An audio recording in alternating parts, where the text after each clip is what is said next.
All right. So first things first, welcome everybody, and thank you for joining us for this information session regarding community representative representation, obviously, for the upcoming election and how important it is. I will be letting people enter the meeting. So if I'm a little bit distracted, I just want to make sure that everybody can get on. My name is Bridget Giesbrecht. I am the Chief Returning Officer for the 2022 annual general election. I'm pleased to be with you all. I am very new to this, although I have a lot of election experience working for Elections Canada and Elections Manitoba. I've been involved with elections since 2003, so this is kind of a side project for me. It's kind of fun, and I appreciate seeing how much people are interested in this process as well. I think representation is very important. I think voting is amazing and important, and I think we should all be sure to take part in that at all times.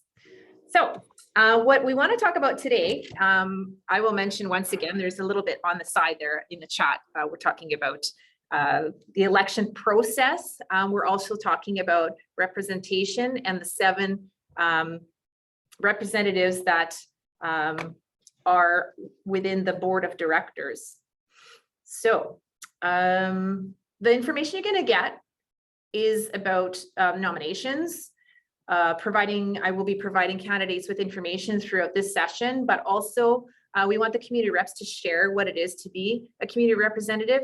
So this information will come in different waves. Sometimes I will be speaking, sometimes it will be one of the community reps. And so what I'm going to do is I'm actually going to share the PowerPoint presentation that Ria made. And let me just do that now, and we'll go through it. All right, so let's get back to the beginning. Sorry about that. Oh. Can you all see this okay? Right now it's just opening up. Yep, we can see it. Excellent, good, okay. So let's get started. So first things first, what is a community representative? Well, there are 7 positions that as I mentioned, with the new position being the Black student representative. Today we have 6 representatives with us, and they are willing to answer some of your questions. Basically, community representative, somebody that belongs to a specific community and identifies as a person from that community. And they are there to do a few things with the board and to make sure that there's representation there. So I want to talk a little bit about what the board of directors looks like. Basically, there are 5 executive positions on the board. There's the president, the VP of Finance Operations, the Vice President of Advocacy, Vice President Student Life, and the VP of Community Engagement. So it also includes representatives from the student associations, affiliated organizations, and also the following communities. So the communities we have are, and then maybe that's on the next slide. I'm trying to remember. Yes. These are the communities: accessibility, Indigenous, international, mature and part-time, women's, 2S LGBTQIA+, as well as the Black student representative, which is new. So as you can see, the 6 people that we have on the call with us right now are Callie, Taylor, Talani, Yisha, Tracy, and Ria. And I thank them for being proactive in getting this going. So what's a community rep? So if you look at the governance and operations manual, which you actually have access to through the website, the UMSU website, you'll see that what the duties are for the community reps are to act as a chair for the community assembly and or in community council meetings. You would advocate on behalf of and represent your community at the UMSU Board of Directors in the best interest of your community. You would assist the UMSU services staff members with advocacy initiatives and programming. Sorry, I'm going to admit somebody here. You would be responsible for setting up assembly meetings and to ensure access to all governing documents. You'd act as a liaison between the UMSU Board of Directors and the community itself. You'd participate in the creation and implementation of UMSU campaigns. You would provide reports from the community to the UMSU Board of Directors at all regular board meetings, and you would report to the assembly of all relevant UMSU Board of Director business and updates.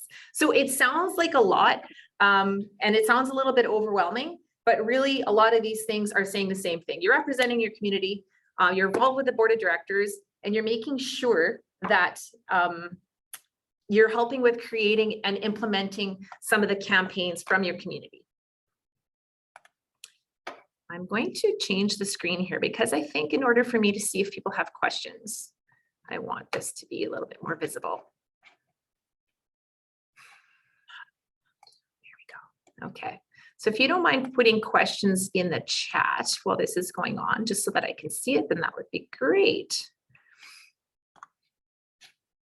Okay, so now if I could have the community reps maybe talk about why they wanted to become community representatives, that would be really great. So if anybody wants to speak on that, please let us know.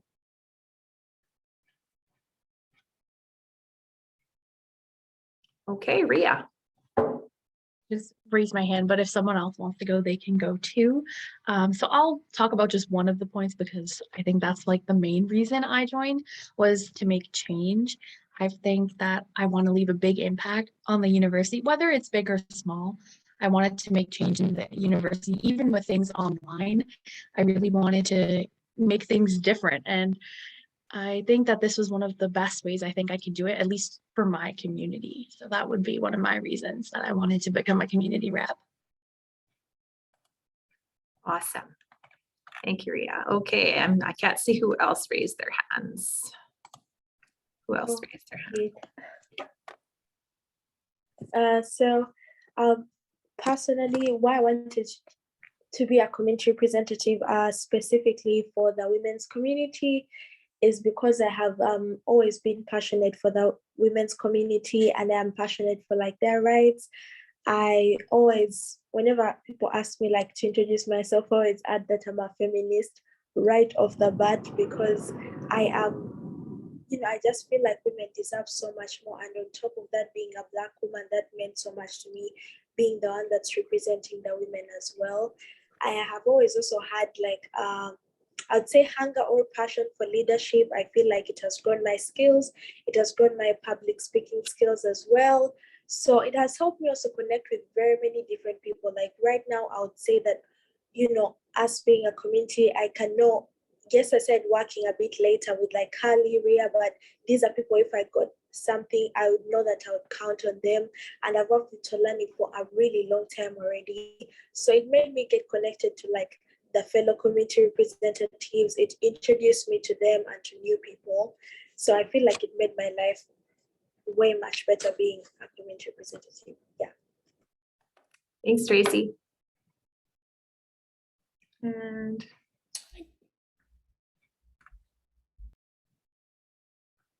Talani. Okay, thanks. Hi everyone, I'm Talani, and I think I would touch on one of the points there that said to improve the well-being of students. I think especially being an international student, it really is a struggle, moving, away from things that are familiar, moving away from the country and family and people that into a new country where almost no one for a lot of people, and pretty much starting a new life, culture shock, a lot of changes and things like that. And as someone who has been through a lot of things and has been through being an international student for a couple while, I think I was like, oh well, I guess from my own experience I could kind of come up with like some things that could really help international students, I guess, live a better life in Canada and come up with and brainstorm things like programs and events that could really help with this. And I feel like that was definitely something that made me wanted to step up myself. And as well as I was in contact with someone who was previously a community rep as well, I think 2 years ago, from being part of a club called UMSU, because she was a president of UMSU as well. So when we became executives, she was kind of like, I guess, like a mentor for it. So I was in contact with her, and I guess talking to her about things like this really improved my me wanting to be involved and my interest in this. So yeah. Awesome. Thank you. And I think I have 3 others that have raised their hands. Somebody wants to go ahead. Okay, hi everyone. My name is Callie. I'm the accessibility rep. So I'll just try to keep this brief so that everybody else can talk about their points. But for me, I became a community rep. So I guess for a little bit of background, I'm a first-year student. And so when I started university, there was nobody in this position, and there hasn't been anybody in this particular position for a couple of years. And so when I started university and I found myself struggling, there was nowhere to go because the position that was supposed to be there to help me and help me find the resources that I needed to be able to thrive and to be able to branch out and try things like clubs and extracurriculars at the university, it wasn't filled. And so as a first year student, not really knowing what resources were available to me, it was very overwhelming in a sense because I didn't know where to look. The university experience is a shell shock in comparison to high school. I think that we can all agree on that. And so when I found myself starting university in the middle of a pandemic, I just really didn't know where to go. So when I found out that the position was kind of up for grabs, I jumped at the opportunity really because I was able to find help from other people, and I wanted to do the same thing for others in my position.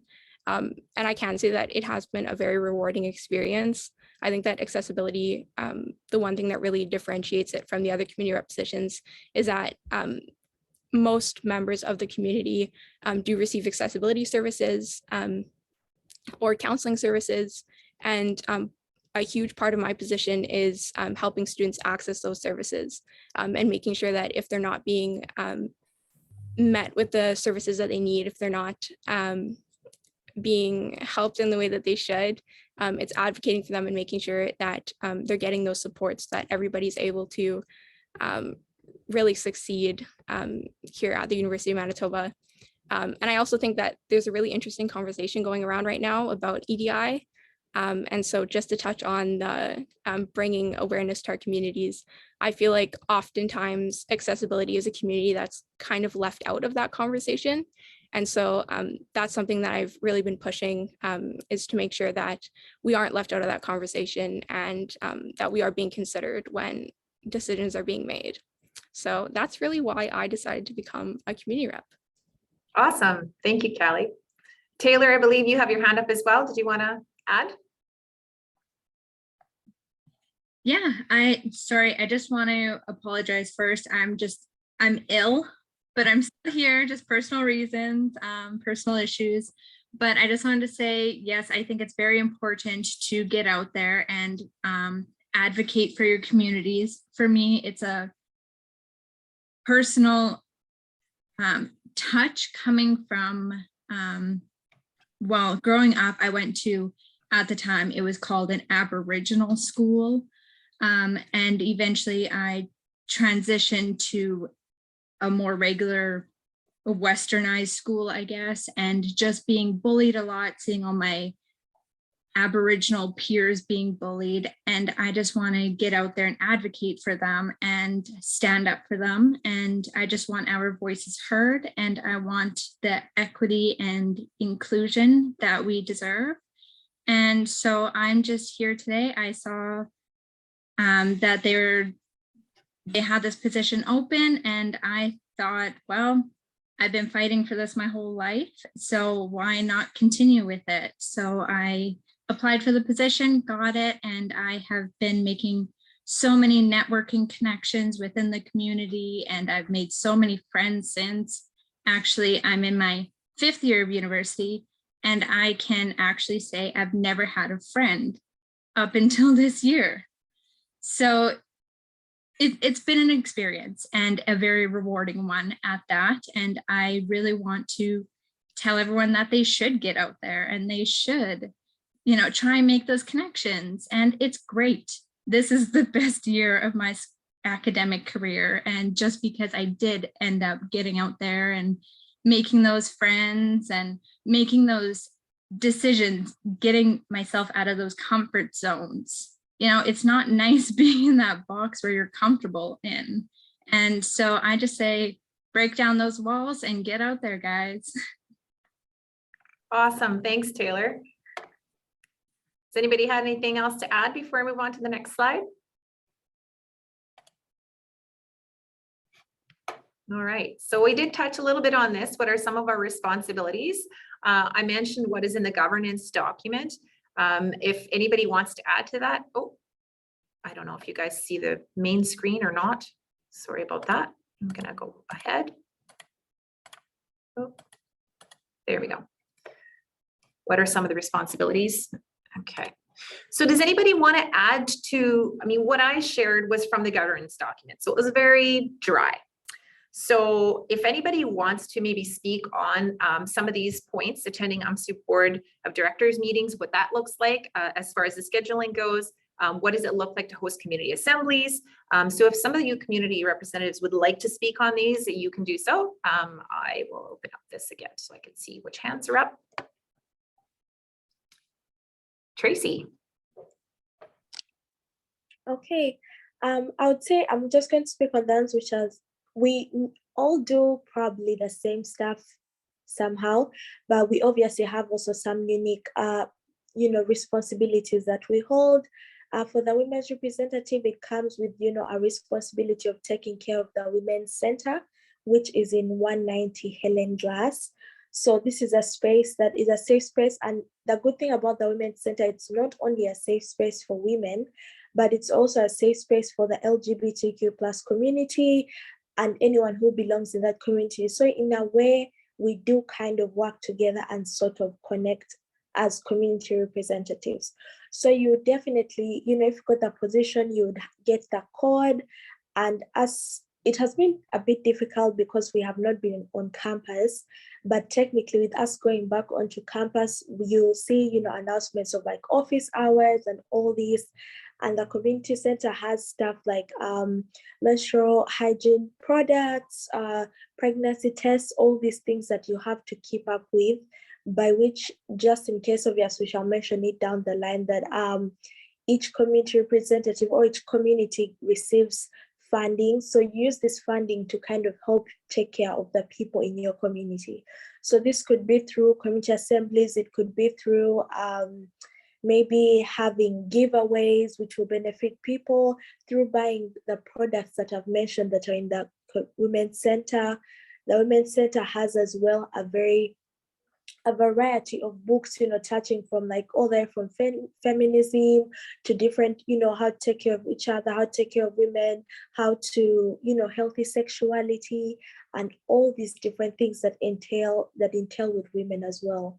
It also has, a breastfeeding room for anyone who might be having a child and needs a safe space, because the truth is that you might not find, you won't obviously just go to the university center and just sit there. You need a private place, a place that you feel safe in. So the Women's Center provides all these kinds of stuff.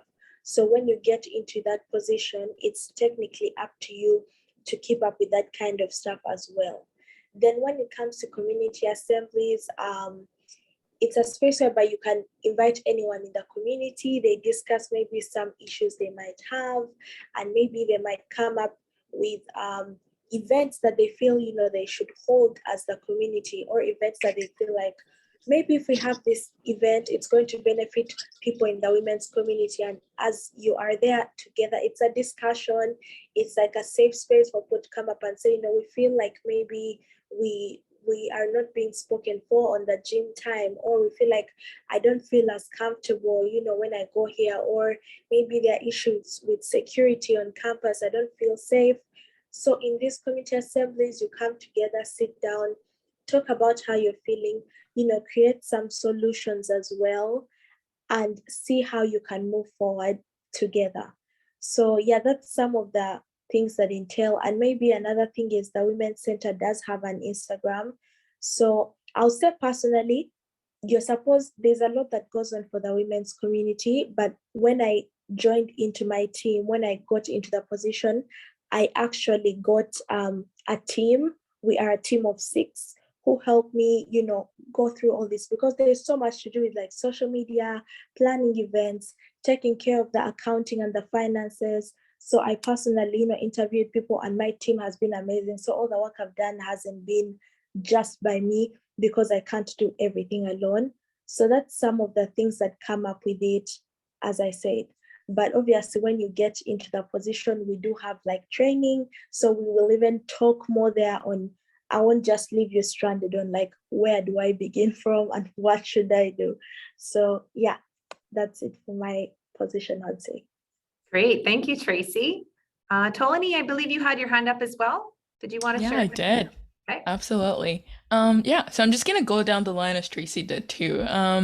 Regarding the Board Director meeting, it's definitely a great avenue for the reps to advocate for the communities, participate in discussions that do affect students, and I feel like a very remarkable thing that we did as a community rep, which I'm hoping Kelly talks about because she pretty much did a lot of the work, was getting our voting rights reinstated in the new structure of the board that's going to come in effect for the next school year, which I think is really important and really shows the importance of representation on the board. Sense of MSC meetings, I think Tracy kind of touched about that. The community reps are there to help us as well facilitate discussions on, I guess, if any clubs apply for like CI funding, which is like community funding, which community reps have access to at the start of their term. Hopefully you get more information about that once you do assume the position. And regarding community assemblies, community reps are the chairs for community assemblies, and I think that is an important aspect of your role. Community assemblies are a great way to get initiatives or different ideas that people have for the communities from other people. It's a great way to listen to, like what concerns people have or what questions people have pertaining to that community, or as well as, like get people to present like initiatives that could benefit the community potentially, and approve funding for that, which I think it's really great. I've really had a great time hosting those for the past couple months. And I think my favorite part of the role so far definitely is coming up with initiatives that benefits the community. It absolutely makes my heart happy thinking about new ways to, help the community or things that really could help. And a couple example would be I guess having a podcast. I know Tracy also has one with the UMFM. It's a radio that is also part of UMSU. Myself and a team of others. That's why I have my absolutely gorgeous mic and why my voice is very crisp and very clear, because we do have a talk show on that podcast, as well as podcasts on like Apple, Spotify, called Dear Everyone Else, where we kind of talk about issues that are faced by the international community or like other fun stuff. Our last episode was on a culture and country trivia, which we invited like different guests from different departments, which was really fun. So that's one of the events. And another one is, I guess connecting with like different organizations, like an organization called Healthcare for All that I'm a part of. And this organization, we advocate for healthcare for a lot of people, immigrants, international students, and whatnot, regardless of immigration status. And I think it's a really great work, especially being an international student. Really is one of the things that we do face as international students, not having healthcare in Canada. So yeah, those are examples of events and campaigns and initiatives that really do come up with to really help, I guess, complete your work as a community rep, because you don't want to be voted in and you do absolutely nothing. I mean, there's honestly no joy in that. Like, you really want to stand proud and face people later on and be like, yeah, I was a community rep, I was voted in for this, and I did this and this, like I really had a great impact. And I feel like that is definitely something that I could talk about on and on and on and on and on and on. And it really just makes my heart happy to, be able to have things to talk about. And I think like, I guess a great benefit as being an international student rep is that there is the club called UMSU, which is like the international student club, like Tracy with the Women's Center. You really have, and like there's like a team of people, like the president of the club and like other executives that are out there that are there to back you up. And I'm also on the executive of UMSU as well, because I was previously, and I just wanted to continue that role. So like I have, like a group of people that I could talk about about things, or come up with events, or just brainstorm a lot of things regarding the community if I ever needed help, or just talk about things, which I think is absolutely amazing. And like, as if you do as a new community rep, you definitely have me, because I'm not going anywhere. So I think that's really great. So yeah, that's a little bit about that. Awesome. Talani, there's a question in the chat, and I'm wondering if maybe you can address this, and I will get to Callie and Ria as well. The first person that's asking the question would like to know how community representatives make balance between studying and their responsibilities for their selected positions. Do you take semesters off? What does your workload look like? What is your, what are your classes? And I believe that would kind of be the question. Anything like that. How does it affect your schooling? Honestly, it affected positively, at least for me, and I feel like that's definitely been the case for a lot of people who say, like their community involvement and stuff. I think, I don't know what year I was in, or maybe it was in my psych class, or I don't know. Someone had brought up, it was like, oh, there's this like people who do get involved on campus have like participate better in school for this much percentage. And honestly, I think it is actually true. Just because like not only are you doing stuff and having responsibilities, you also get to connect with a lot of people. Like the networking really does go a long way. And like I get I guess information on things that are related to not just my community aspect, volunteering and stuff, but also my academic life by being involved in like things like this. It's like, oh, like I got to learn about like research award by from people that I volunteer with, and I get to even get a research award because of a leadership position, because it was a leadership research award. And that's not even community related, but it was like helping my career and my academics. And like I think that's there's so much advantage to being that, and I feel like the advantage really trumps like any I guess bad thing that could come from it. So like whenever I like get like sad, that it's like, oh yeah, like I try to remember I guess the importance of doing this, and that really just helps me. And I guess in terms of balancing, you just really have to try things out to find your balance, right? Like it's a trial and error. And for me, like being involved is almost a way for me to, I guess, relax and be sane, because I just have to be involved in so many things at a time for me to properly function and for my brain to be functional. Because I just can't do one thing and be like, yeah, this is the one thing that I'm doing. It just wouldn't work for me that way. And that's kind of just how I'm wired. And I guess the like positive impacts, like thinking, oh, like I've helped someone X and S this way, or like I've impacted my community this way, I feel better about myself. And like because of that, I'm in the right space to be able to study and do other stuff that comes with it. So I guess that's, if that really helps. But that's how many hours a week do I? Okay, and that's how. And I try to like set my time. Like I could spend this much on this while also not forgetting in school. Like I would usually do school stuff during the day, like online classes during the day, and then in the middle of that do like a little bit of like, I don't know, emailing or whatever else that I do with the community, and then later on study again, like move back and forth, because that just really helps me like be focused and not just like spending a time on one thing and then get bored of it. Not sure if that helped, but let me know. That's the best I could explain it. Thank you. I just want to ask also, can students be full-time and still do this do a good job of being a representative? I mean, I guess I could take this. Absolutely, yes. I feel like I just graduated, so I am not a student anymore, but I was a full-time student. Last semester I was taking 4 classes and it worked out well. I'm pretty sure a lot of the others probably are full-time student, but you could hear from them, but you absolutely can. I feel like aside from like a lot of the obligatory, like attending the board of directors meeting, hosting community assemblies, a lot of the other things that you take up are really up to you, and it's more like what you can take up. And so like when it comes to that, you really have like flexibility on what you want to do and what you want to take up. So that makes it a bit fun, I guess, trying to maneuver your way through that. But yeah. Awesome. Thank you, Talani. All right, Callie, you wanted to share as well. Yeah, I think I'll just touch on kind of what Talani just talked about a little bit too. I definitely think that it is doable as a first year student taking a full course load. I am a full-time student. I take 4 courses, so I guess it's not completely full, but it definitely is doable. I think that but you really need to like what you're doing. I think that that's really important. Your heart kind of has to really be into it. Because then if you actually enjoy what you're doing, it doesn't feel like work. It doesn't feel tedious. It's not like something that, it's not like chemistry where you're like putting it off and you're loathing doing it. I really think that it is important to like what you're doing, but if you do like it, then it is doable.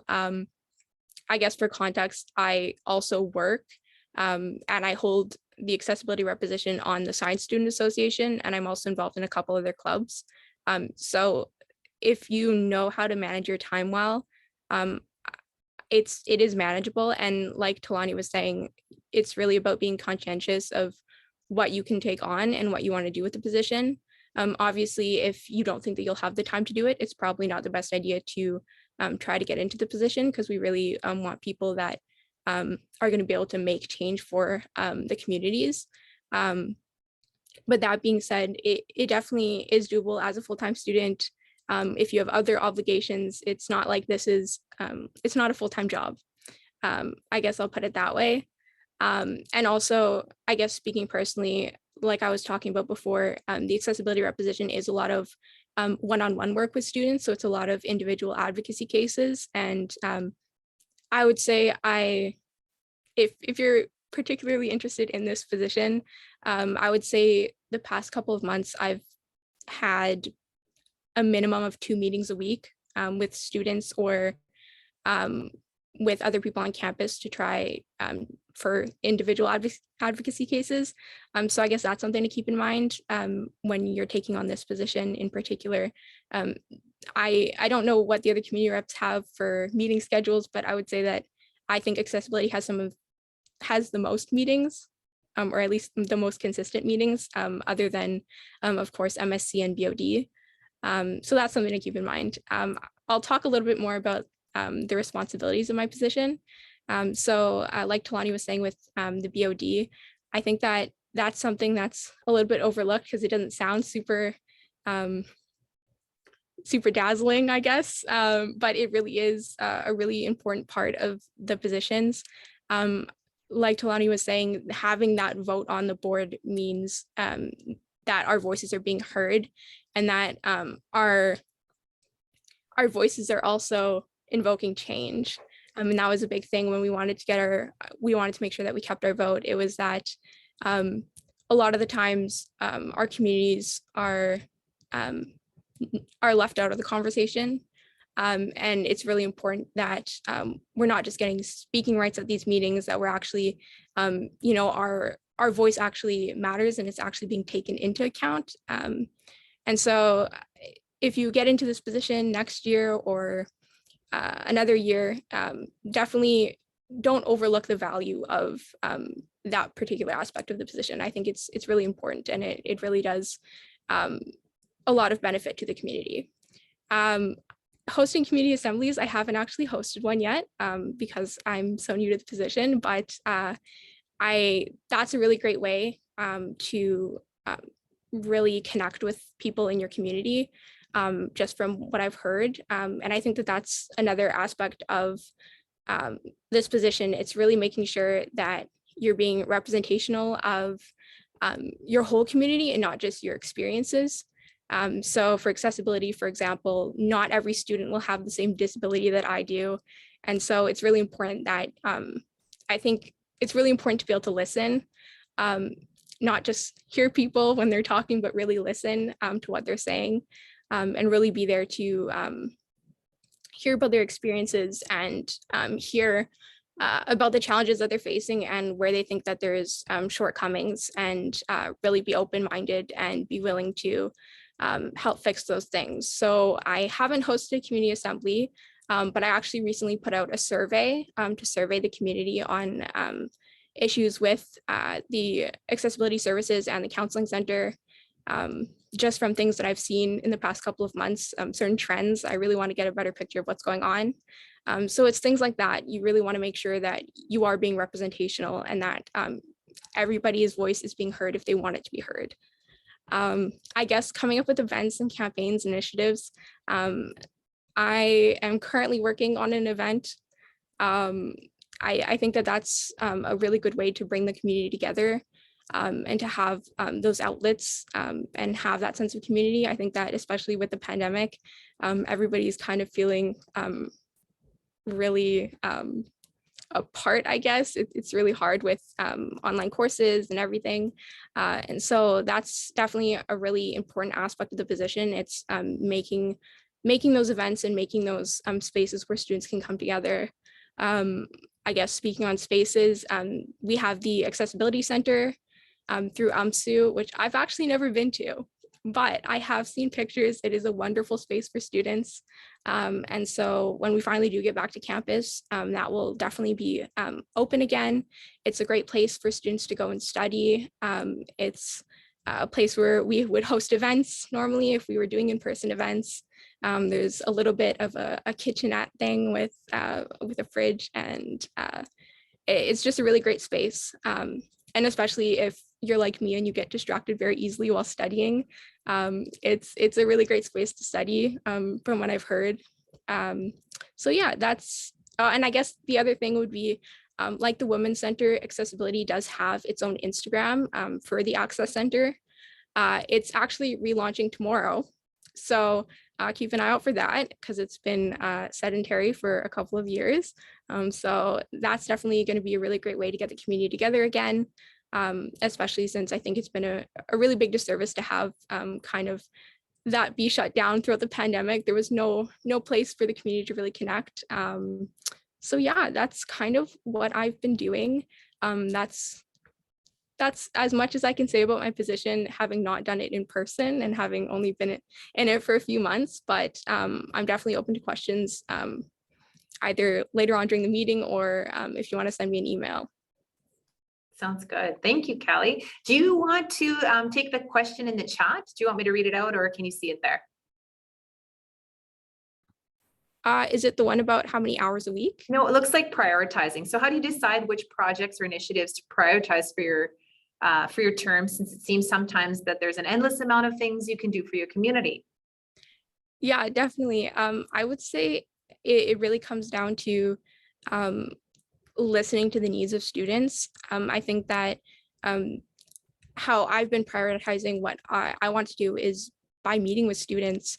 It's really hard to kind of talk to everybody when you're not in person and people aren't coming to the Access Center, but just having individual meetings with students and asking them like how things are going and what's not working for them. That's really how I've been prioritizing what I've been doing. That's how the survey came about.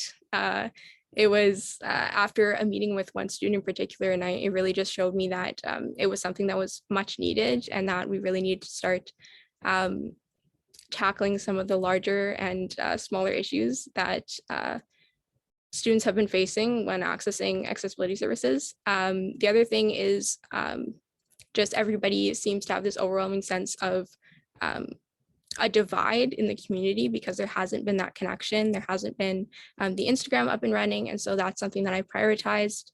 Another thing is, and I didn't touch on this before, but I'm currently getting together an accessibility working group with all the accessibility representatives from the individual faculty associations. And the main project for that working group is to do an overhaul of the university's current social media guide for accessible social media, because in the age of the pandemic, a lot of, well, really every club and every student association, everything for UMSU, it's all been shifted online, and that content is not being delivered in an accessible way.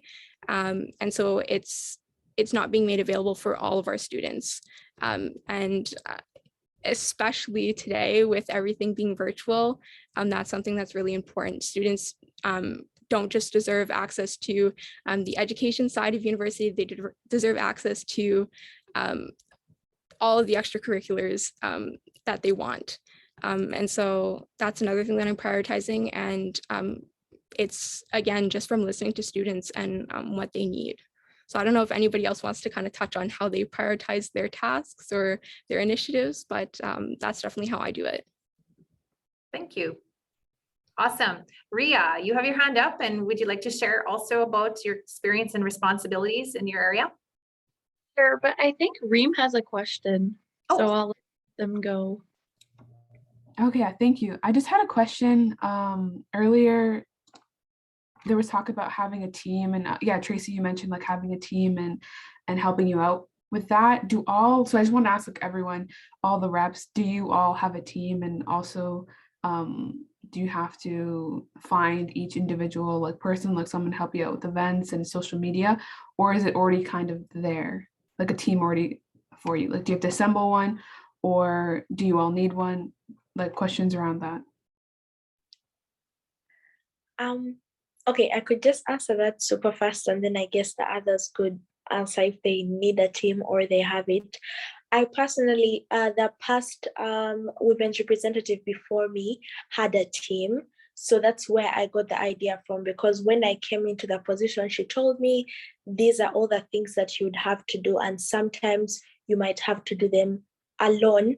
So it will be a bit difficult for you to handle with everything. Like, for example, I might have classes and someone needs something at the Women's Center. So I might not be able to reach there, but maybe that's free time for a person on my team, and they'll be able to give the person what they need. And for no, you do not find that team there. When I came into position, I was already given, the Instagram password. So I put up a poster, just like how you see, let's say SSA, SBC can look for people on their team, right?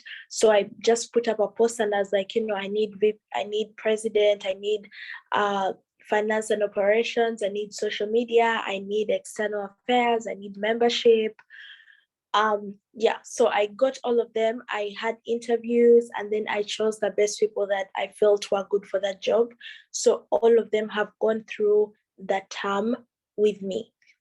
So when I got them, for the team, so when I'm deciding maybe events, obviously there are some decisions that I have to make alone, but when I'm deciding like events and all these things, we are 6 people, so the events are even much easier to handle.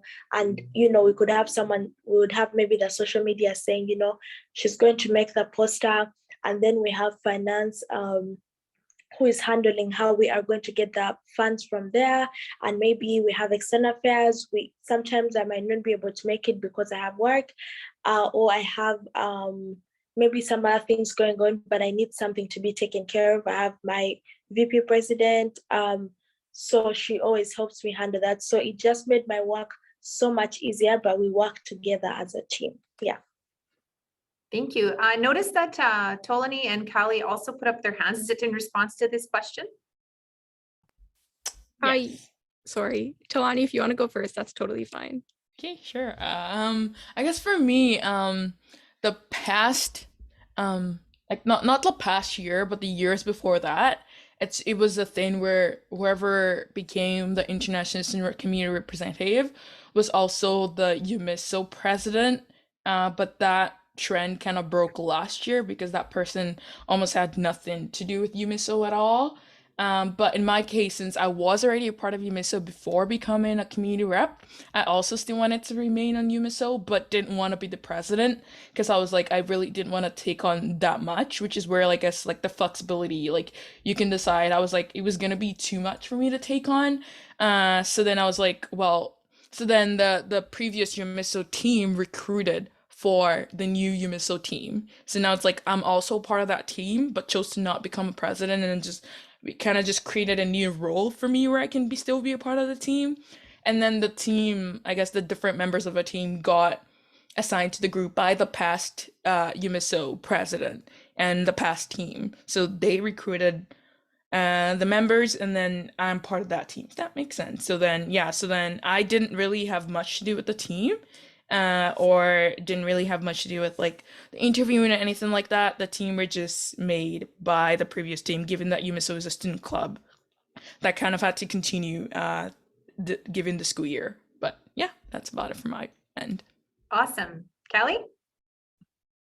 Yeah, so I just wanted to add that like the Women's Center, the Access Center actually used to have a team.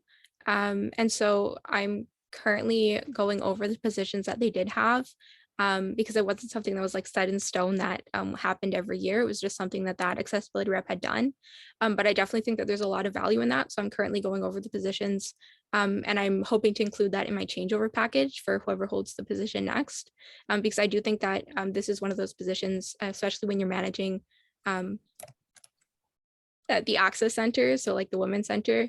It's the only communities that have their own kind of designated space like that. And I definitely think that when you're managing that and you're managing the Instagram account, it would definitely be very helpful to have a team. And so I guess it would just really be the same process. You would have the positions posted on social media, and you would just do interviews and kind of pick your team. I'm hoping to mirror the kind of positions that the Women's Center has. And this won't be in effect for my term, but whoever has it next, hopefully it'll be helpful for them. And hopefully it'll help things run a little bit more smoothly, because I did say that it was doable, but it is a lot of work to do it all alone. And so, yeah. Awesome. Thank you. All right, Ria, now back to you if you want to share. Yeah, sure. So just about what we were previously talking about, I don't think I actually had an official team coming on to this position. However, similar to Callie with the Accessibility Center, there is the Rainbow Pride Mosaic Center. I've actually never visited either. That's currently closed, but oh, no problem, Reem. So that's currently closed. But similar to Callie, I'm trying to look at the staffing for it and trying to work something up for next year just because of time constraints, because most of the representatives here were elected later than the normal election period. So that was that point.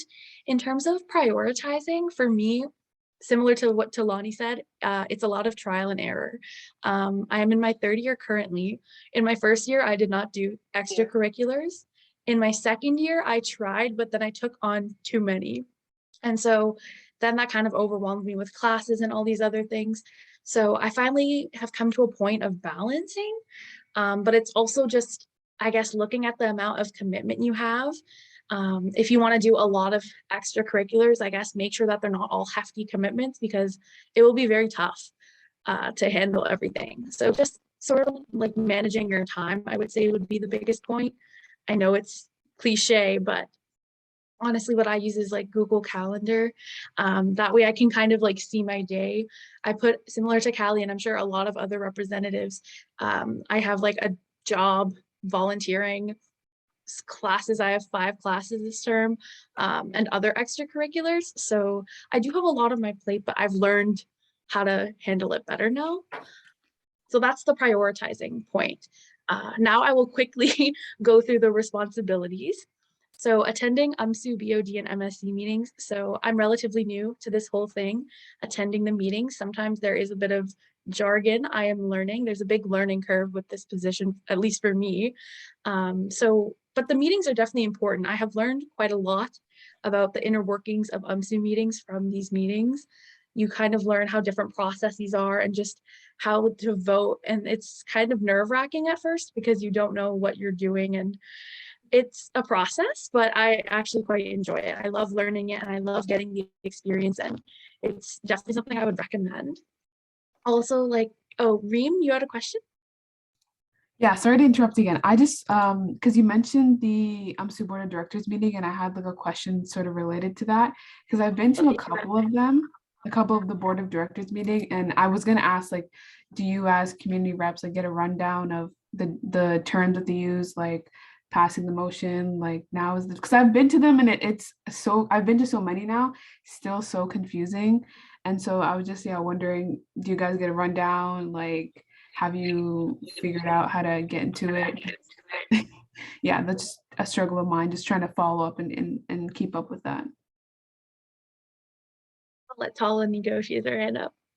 Yeah, at the start of the semester, I think there was a little like board of members. I don't know. Tracy went to it because I wasn't available, but I think at that session they kind of shared a little bit of like the lingo, like the lingo of the board of directors. I forgot what it's called, but whatever thing they use.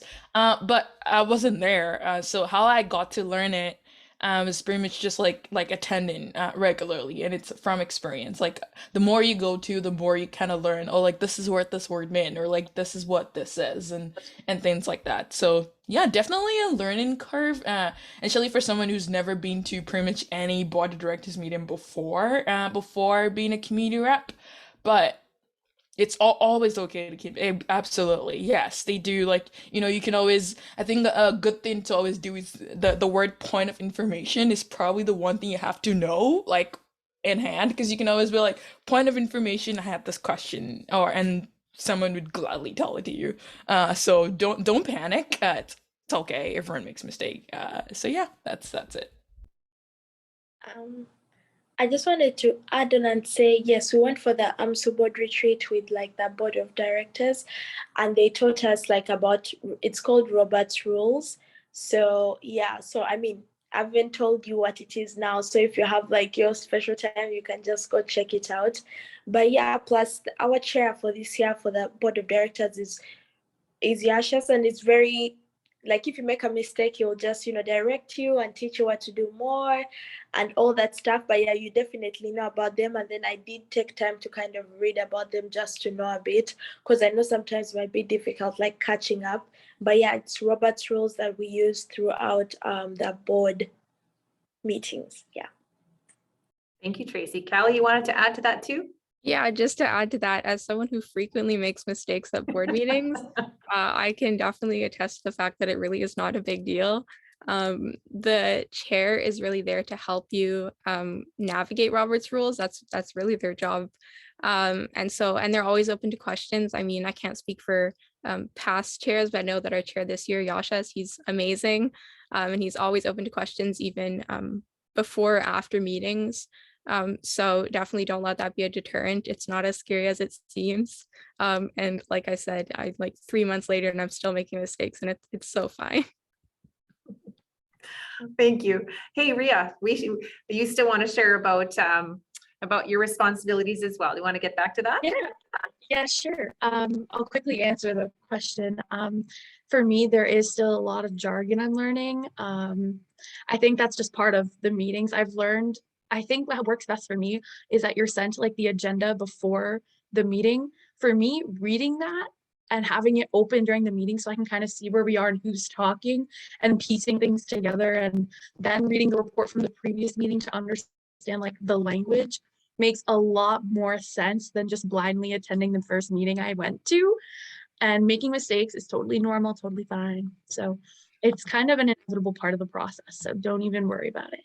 But it's something you develop as a skill over time. So if you're not understanding right off the bat, that is totally okay.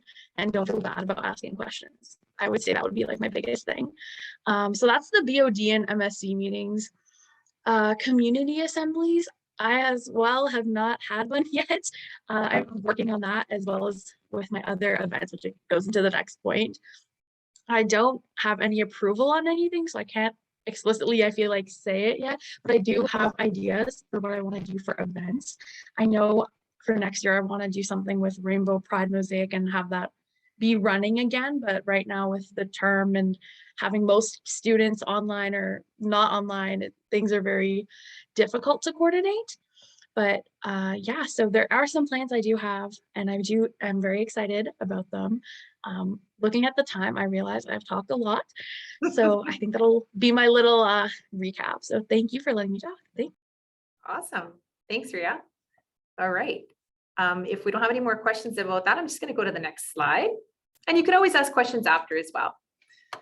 All right, so how elections work. So here we go. This is some information that you can all take. So the UMSU website has a lot of information there, as it shows here.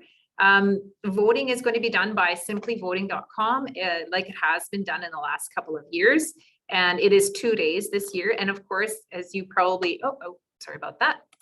You probably know the election is being a little bit delayed this time around because we had this strike and it affected us, and we didn't want to have reading week in the wrong week during the election period. So the documents that you're going to want to be familiar with if you're interested in running, of course, the election and referendum manual, Be sure to read through the nomination package. There's a lot of information there. There's supplemental rules attached. The supplemental rules are there to explain the extra rules that need to happen. Some of them are due to the pandemic and us doing everything virtually. Just a side note on that, we will not be doing any in-person campaigning, although we are coming back to classes. The reason for that is because we do have some candidates that could be in online classes only. So it would be a disadvantage to them to not be on campus while others are. So that's just to clarify that. You'll see that in the rules that there will be no in-person campaigning. And there's also some information on how you can campaign without doing the in-person. So make sure to check that out. There's of course a complaint form there. There's candidate expense report and all the other documents that you will need to look at. So if we go to, I'm assuming that we'll have some questions on some of this, but maybe if I go through some of the more general things, some of your questions will be answered. So let's go to the next slide anyways. The election manual itself. So in order to be nominated as a candidate, you have to be a member of the union and you have to be a self-declared member of the community who you want to represent. Okay. The nomination package, like I said, has the information in there. A nomination period starts on February 28th and it goes for 2 weeks and ends on March 11th. The number of signatures you need to collect is 15 for community rep. Unlike the executives that have to collect 100 signatures. Okay. There is a $50 deposit, and I will have you know that the nomination papers that are on the website right now, they just got corrected again today. We found some things in there that we wanted to change. So if you have looked at it prior to today in the afternoon, there are some changes. So I want you to be going back to that or looking at the newest version, because in there, one thing that it does mention is that the $50 deposit has to be done via e-transfer. Well, that's actually not correct. You can do e-transfer, but you could also go to the UMSU service center and pay by cash or by debit or by credit card. Okay, so just so you know, that is different. Okay, some of the things that I wanted to let you know is that an UMSU letter saying that you're a member of UMSU is not required anymore. We just need to have the information to show that you're a member, basically your student number, faculty, etc. And that way I can verify it without you having to go and pay for a letter and having to wait for the letter, because sometimes that can take some time. I mentioned FormStack. FormStack is going to be the way that you'll be collecting signatures, because we're doing it virtual only. It's a very easy program to follow. And then you don't have to get physical signatures.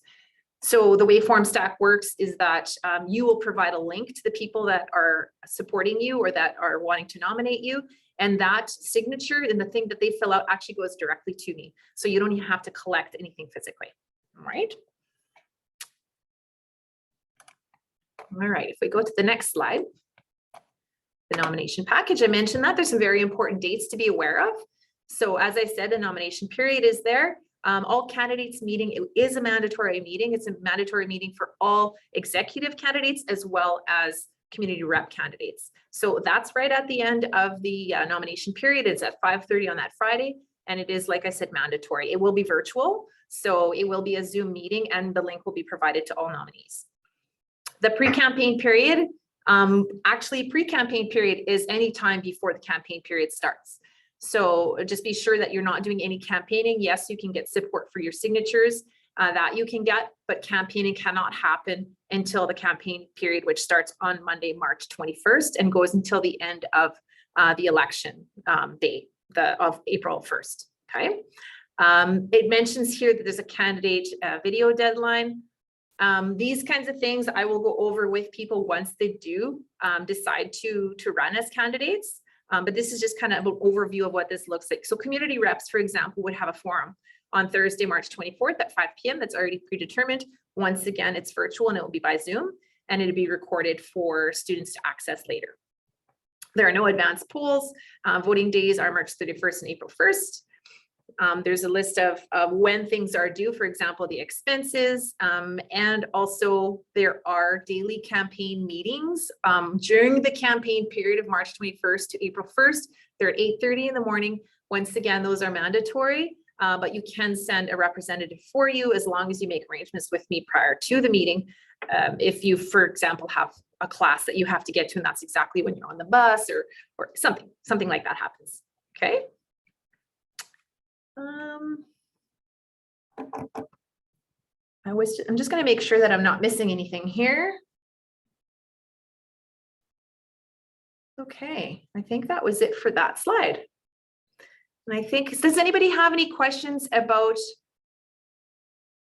nomination package or the election period itself? I mean, you do need to get very familiar with all the documents. They're actually fairly easy to fill out and to use. I think the biggest thing is getting to know the rules. We want to make sure that everybody's following the rules. You probably see that we have a demerit system. That is something that has been, let's go back. Demerit system, that's been something that's been in place forever and ever.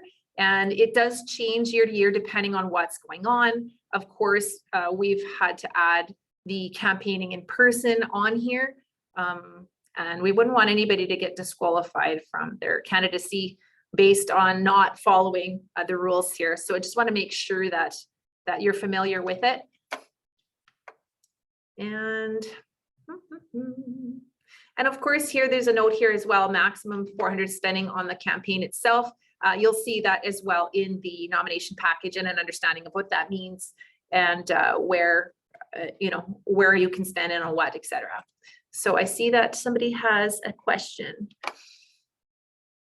Okay, are any of the community reps elected to positions in other university unions or associations at the same time they were community rep in UMSU? Is it possible?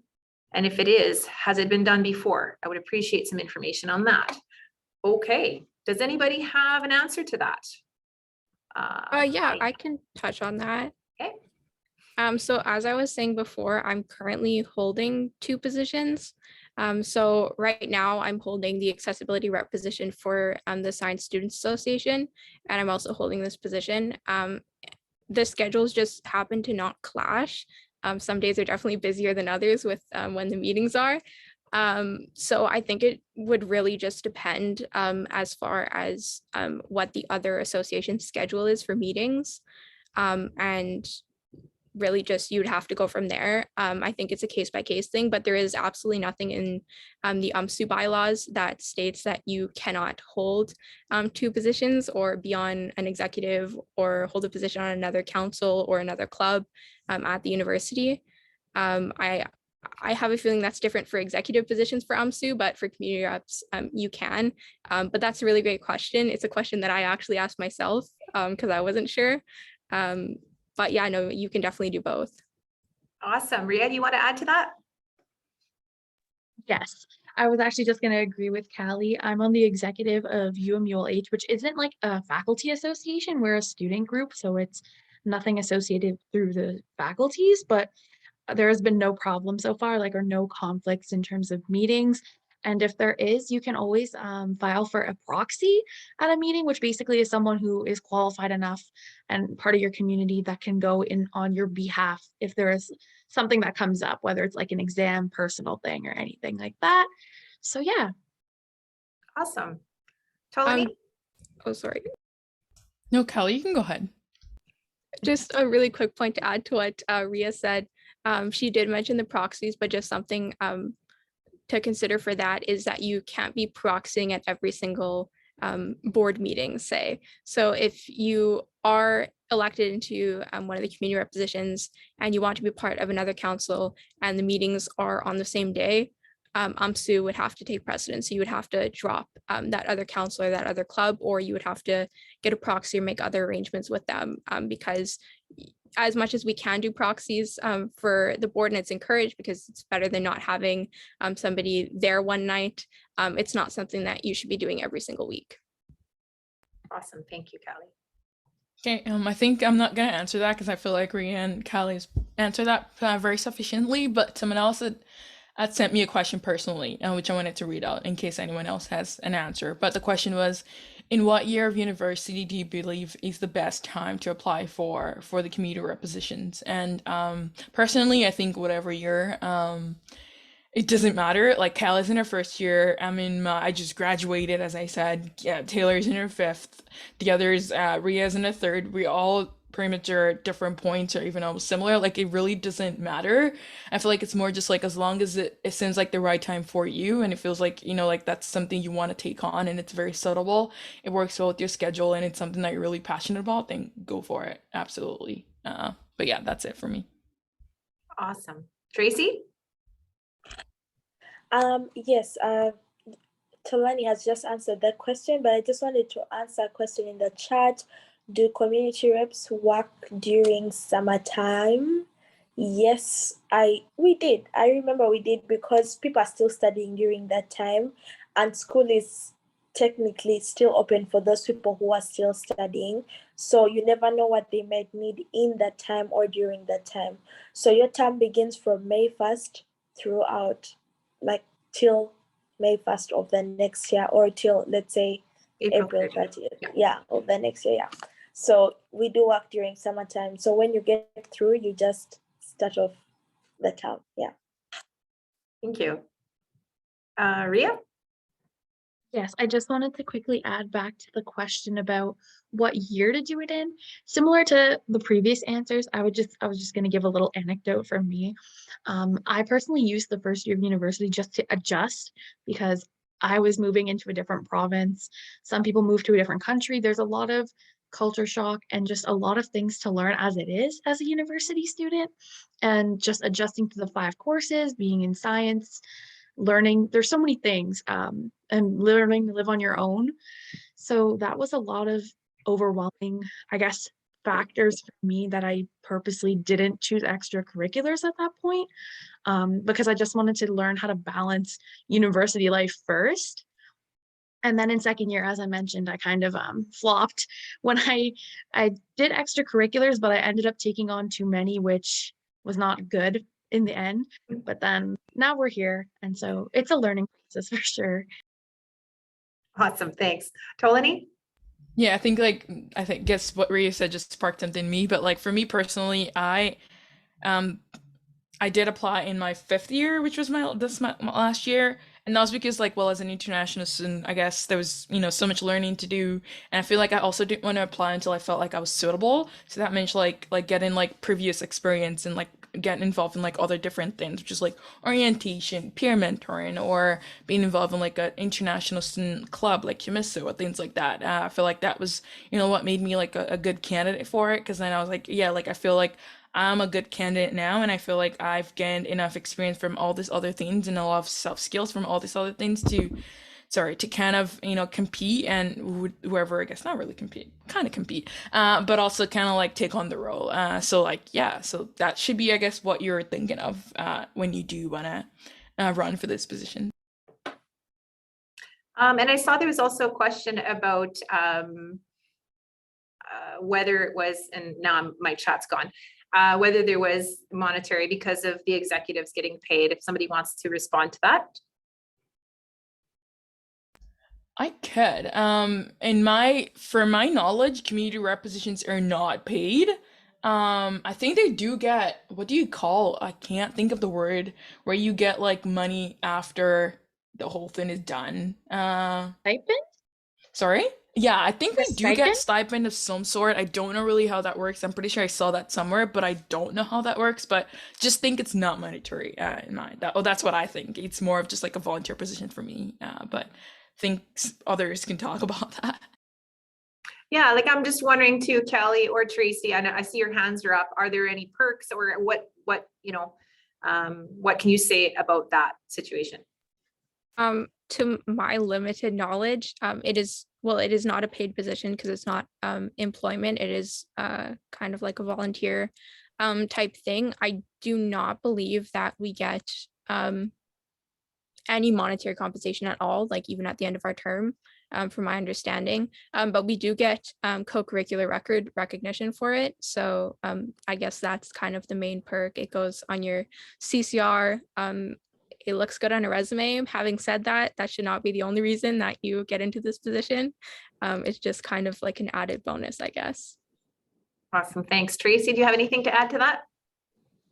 Yes, I was just going to say that yes, we do not get paid like monthly, but they just started it on the finance committee that when you are done with the position, depending on how long you held it, you do get, I'm not sure what the word's type. Honorarium? If it's what it means, yeah, an honorarium. But yeah, you do get it like at the end of the term, but that's pretty new. Just to, thank you for let's say the service you've done and just to, yeah, but it's not paid like bi-weekly, like let's say an executive position, yeah. Okay, thank you. All right, so can you guys see my screen and see that the next slide? Are you seeing that? Okay, good, thank you. So now Talani and Tracy have had previous election experience. I'm just wondering if you can share a little bit about your experience in the election period and maybe some tips and tricks, or just something maybe that I didn't mention. Yeah, I feel like I do have like a little bit of tips because I feel like that would have really helped me, or like, well, it did help me because I did find it out. But like if someone had told me before, I would have been less of a stress.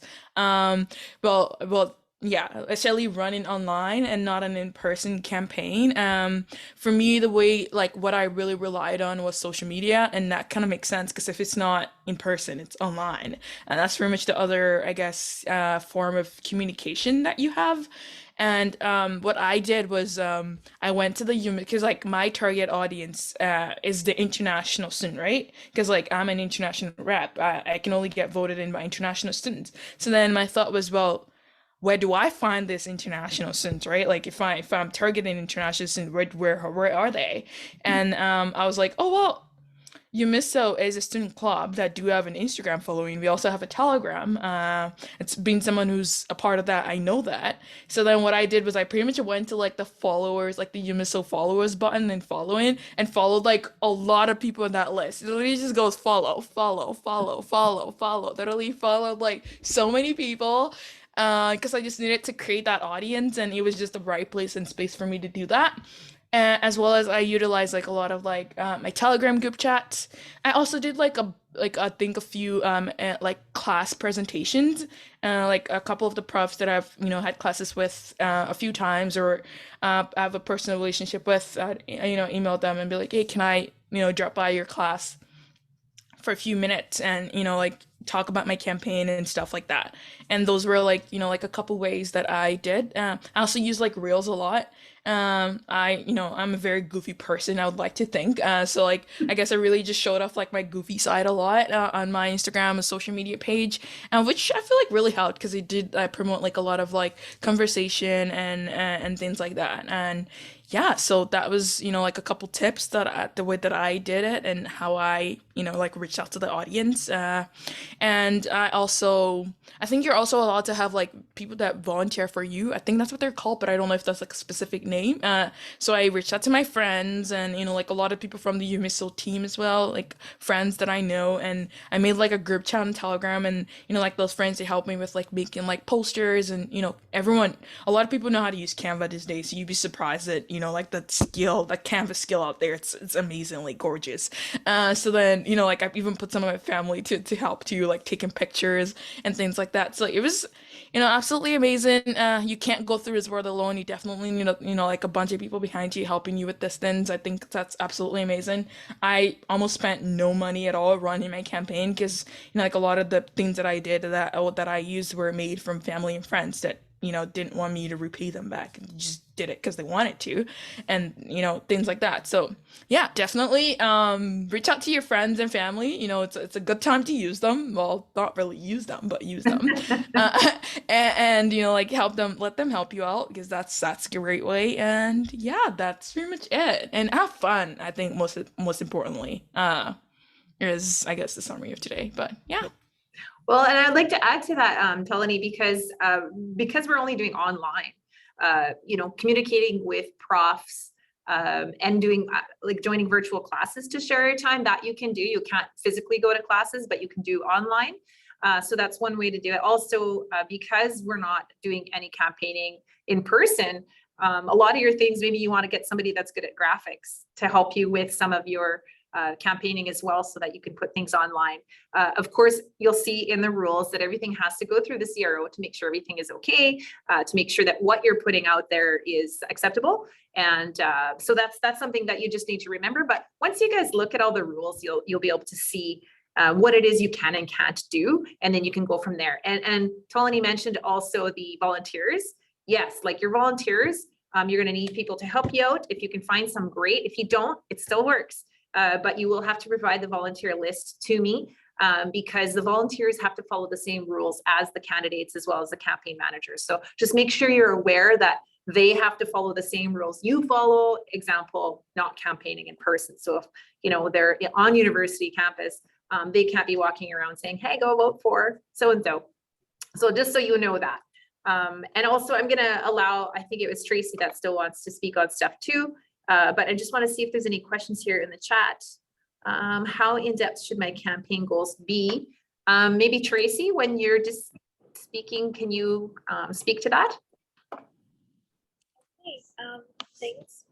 I will just say, well, I was sort of lucky that I was actually the only person standing for my post, but at the same time, people have to know what you are providing for them. You might, even if you're the new person and you come and say stuff, or people feel like you're not good for the position, obviously, because I remember correctly, there's a yes or a no, even if you're one person. So people can actually say, no, we do not want you, even if you're the only person in the position. So I would say some of the tips are, number one, I usually like to be organized. So I read the rules in and out. I'm sure I never got even like one complaint, because I really wanted to know everything from like in and out. So it's very good before you start your planning, before you start your campaigning, to go through all this material, and just, even if you take down small notes and know that I shouldn't do this, or highlight them, it's super important. And another one that I did was, when I knew that I wanted to go for a position, I attended so many events. Trust me, even if I've never heard of the club, even if I've never heard of the association, as long as I saw an event on Instagram, I was there. Even if I knew nothing about what the event was, I was definitely there, just trying to attend, trying to be part. Because for voting, it comes up to, are people going to remember your name? Are they going to remember your name when they are ticking, or when they are tapping? So I attended as many events as I could, because I needed so many women to see me, or to know who I am, to know what I was about. And I did take a change on my Instagram page, because I wanted to show them, what I was about, who am I? Because when people are voting, they want to know, who are they putting into voting? So what does this person like? What do they represent? Maybe what do they stand for? So, because social media is the only presence that you do have right now in the campaigns. So when a person is standing, and they're like, oh, this person is standing, they will go to your Instagram. What are they going to find? They should be able to know, by the time they leave, they should be able to know, like on my Instagram, you'll know I'm into mental health because I do host a podcast and I do have the UMFM. You'll know that I love dancing. You'll know that I love singing.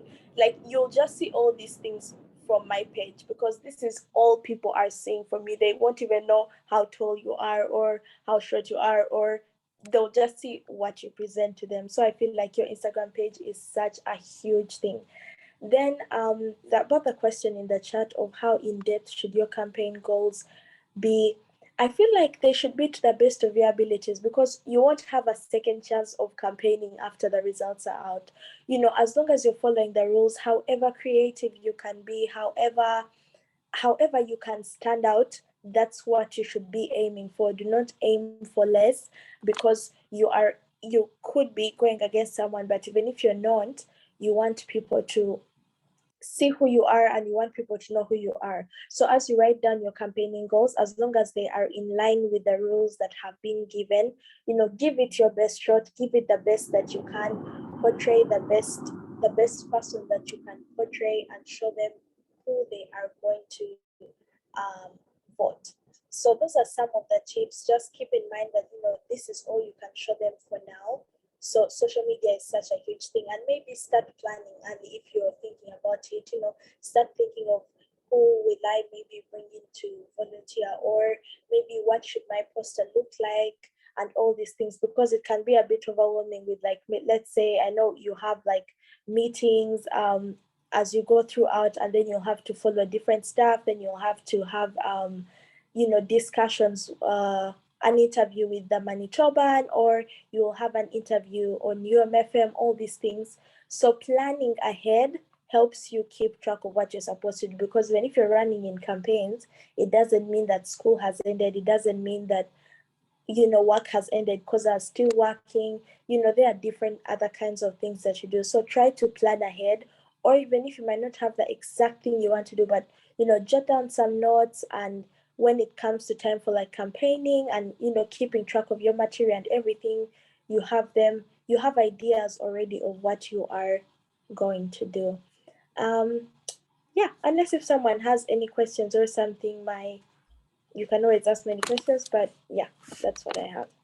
Yeah, thanks, Tracy. And I'm just gonna add a bit more on that question asking about the campaign goals. I feel like your campaign goals really, I guess, stands you out as a candidate, especially if you're someone who has someone else who's running that position as well. I know for me, I also had someone else that I was competing with, and I feel like, like when students are, like looking to like, oh, so who do I vote for between those two candidates? Your campaign goals are really like, like at least for me, if I was voting in an election, I would make sure that I'm reading those campaign goals to be like, oh, like I wanna go for this candidate instead of that other candidate. And I feel like the second thing you also have to think of is like, how feasible is your campaign goals? Like my campaign goals, I literally have a picture of it, and I go back all the time to see, have I done these things that I like it was my promise to the community that if I am elected, these are the things that I'm gonna do, and I'm not about to leave this position without doing any of that stuff in the list. So like I go back there constantly saying, okay, have I checked this box? I said I was gonna, do this. Have I done this? Is there anything I'm doing with this? And you don't want to make promises that you're not gonna fulfill, because then you're a wrong politician. Well, not politician, but that's what I'm gonna say in my Nigerian language. Just think you're fake, and you're not being true to yourself technically. So definitely make sure that it's feasible, it's doable, it's something that you can do, and most importantly, you stand throughout as like a candidate. And I feel like the one thing that I'm really proud of us, when I say us, I'm saying like the community reps from this year, is we've really stepped up and like really taken our positions very seriously. I guess regardless of whatever we're getting compensated or whatever, we're really taking the position seriously. And I feel like that would really be beneficial to the next, I guess, set of community reps, because then they're gonna have people who are there in case they have questions or concerns about anything. So definitely you can count on us. I feel like we've gone through this, a couple of us, like a lot of every one of us has experience being community reps, so we can provide help if you do need them. And I feel like Shelly, the CRO, I cannot tell you how many times I emailed the CRO during the campaign election period. We literally talked almost every day. We're almost best friends at this point, because just how many times we talk. And like like I was like, oh, am I doing this right? Is this the right thing? And I feel like yeah, everyone's there to help you out. Don't feel like there's no help, because there is, and you just have to reach out to the right people. And yeah, that is all I have to say regarding that. Great, thank you. I see that we have a question from, and I hope I don't mess up your name, Funmilola. Yeah, I don't really have a question. It's just like an observation, I would say, or appreciation. I don't know how to explain it. Is Talani. I don't really know a lot of the reps, but I do know Talani. I follow her on Instagram, and I also know Tracy. I'm on the Telegram group, so yeah, so I always see a post about podcasts about like mental health, I think. So I just wanted to say, like, as someone that has just been in Canada for just a little over a year, there are not really a lot of things that are very like accessible, I would say, as an international student. So having someone like Talani, who always like posts about like maybe scholarship opportunities on a page, and just to encourage like international students or just students generally, like it's very, very helpful. So when I saw this session, I was like, oh, let me just attend so I can have a better understanding of what UMSU is about. And so it's been very, very like informative. So yeah, so I'm not sure I'm ready to take on any position yet, but just like be part of like I don't know, like a team, just to ease into it a little bit. So yeah, I'm very happy. So thank you very much for this session. That's great. And that's great feedback as well. So I appreciate that. Yeah. And like I think it was Talani mentioned, this sorry, not that. The chief returning officer is here to answer questions too. So you've got your community reps if you're interested, if you're looking to help in some way, it's a great way to get involved. But if you're looking for information on the election itself, I'm here. People can email, I can have a video call with people. It's, you know, this shouldn't be hard for anyone. It shouldn't be a challenge. It should be something that if you were passionate about being a community representative, it should be easy for you to do. It should be, you should be able to get the information easily. You should be able to access everything, and you shouldn't have trouble doing it. So I just want to encourage you, if you're interested the least bit, take a step out of your comfort zone, as mentioned earlier, and take something on. I think it's a great opportunity. It's great for your resume, but it's also great for your personal life. Yes, you may be busier, but in a good way, I think. Is there anything anybody wants to add as a community rep, or any more questions? I see Ria has her hand up. Go ahead, Ria. My goodness. Hello. Sorry, my computer is just a little slow. There about the comfort zone, I actually wanted to like quickly touch upon that. I think one thing in the communities, I think especially mine, is just the stigma and sort of challenge of running for these positions, because you kind of make yourself very vulnerable by admitting you're part of certain communities which might not be necessarily instantly visible. Or like easily, what's the word, I guess, like I don't know how to explain what I mean, but I mean that it's just a little, there's that added, I think, obstacle. And I know it's tough because I have understood, so I've gone through it, and it's like a newly welcomed member of this community. I have faced some struggles with it. Like I'm still learning a lot in this position. I'm still figuring things out for myself. And I just wanted to like let whoever's here know, I guess, that that's okay. And you know what, like even just applying or even like trying to get elected is a great accomplishment in its own. And like just putting yourself out there, that's like a scary task. And like if you can do it, like that's great. Like I don't know. I feel like that was just something I really wanted to say, because especially with my community, I feel like it's kind of like unsaid, but like everybody kind of has like these feelings towards it that I don't really know about. So yeah, that was just what I wanted to say. Awesome. Thank you, Ria. Thank you for putting together the PowerPoint presentation as well. And I want to thank all 6 of you for doing an amazing job of sharing what it is to be a community rep. I think it's important to share this. It's important for people to understand what it is and what they can do to be involved in UMSU and for the university to represent their people. And I thank you all. This was a great session. We had a lot of participation, and I wish you all a great evening. Bye, everyone. Thanks for coming. Bye. Thanks for coming, everyone.